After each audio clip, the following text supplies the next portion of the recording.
Je t'emmène tester le métier de conducteur de car avec Fabrice et Fabienne avec le campus des métiers et des qualifications, transport, logistique et sécurité. Conducteur de car, c'est effectuer du transport de voyageurs avec un autocar. Conducteur d'autocar, c'est pointilleux sur les horaires et ça prend un malin plaisir à démarrer alors qu'il te voit arriver. Malin plaisir à les voir courir, non. Parce qu'on sait très bien que s'ils loupent le car, ils seront en retard aussi pour l'école. Conducteur d'autocar, il aime les choses qui ne changent pas. Toujours le même trajet, toujours les mêmes passagers et écoute toujours Nostalgie à la radio. Oui, j'adore écouter Nostalgie et puis j'aime pas trop qu'on change ma petite tournée. Conducteur d'autocar, avec son véhicule qui en impose, c'est le maître incontesté de la route. Les autres usagers n'ont qu'à bien se tenir. On respecte le code de la route, en sachant qu'on a un véhicule vraiment plus imposant, on fait attention aussi à la sécurité. Conducteur d'autocar, c'est un mec bedonnant qui passe sa journée assis au volant du matin au soir, qui ne quitte jamais ses lunettes de soleil et qui est fan des pauses clopes. On fait en sorte de pas prendre de vente en faisant du sport le week-end. Et puis sinon ça coince avec le volant. Oui, voilà, sinon on peut pas tourner, vous avez raison.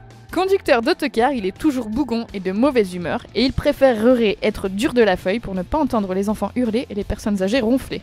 C'est fou, parce qu'en général, justement, on est plutôt agréable. On aurait tendance à parler plus facilement avec les enfants. Pour faire ce métier, il faut aimer les gens aussi. C'est un métier d'avenir parce qu'on aura toujours besoin de déposer les enfants à l'école. Il faut s'adapter par rapport à un enfant malade ou les travaux sur la route. Intérieur, c'est quand on donne un petit coup de nettoyage dans le car, et extérieur, parce qu'on est sur la route à l'extérieur. Les deux, parce qu'on peut à la fois conduire en ville comme conduire à la campagne. Sociabiliser parce qu'on a les gens dans l'autocar. Rigoureux pour tout ce qui est réglementation, préparer le car. Horaire décalé. On part tôt le matin, on rentre tard le soir. Et le midi aussi, pour les services de cantine. Pas télétravail du tout. Physique un peu, parce que dans le sens où on doit monter dans le véhicule et puis être concentré sur la route. Mon diplôme me permet d'exercer en France et à l'international aussi, en respectant les normes des pays.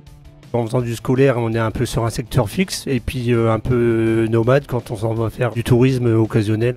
Métier à risque, on est sur la route mais on ne sait jamais ce qui peut se passer et il peut y avoir quelques incivilités.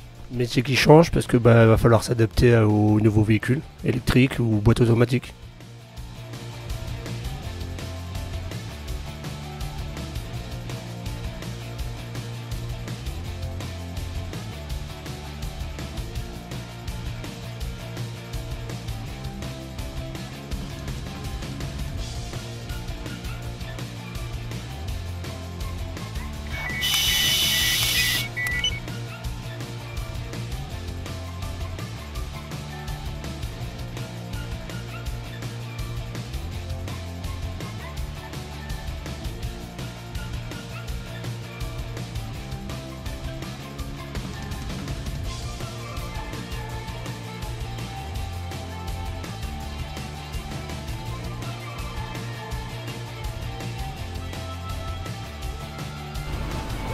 Bienvenue dans le bus pour direction de l'école, on n'oublie pas de passer sa petite carte s'il vous plaît et vous pouvez aller vous installer et n'oubliez pas de mettre votre ceinture.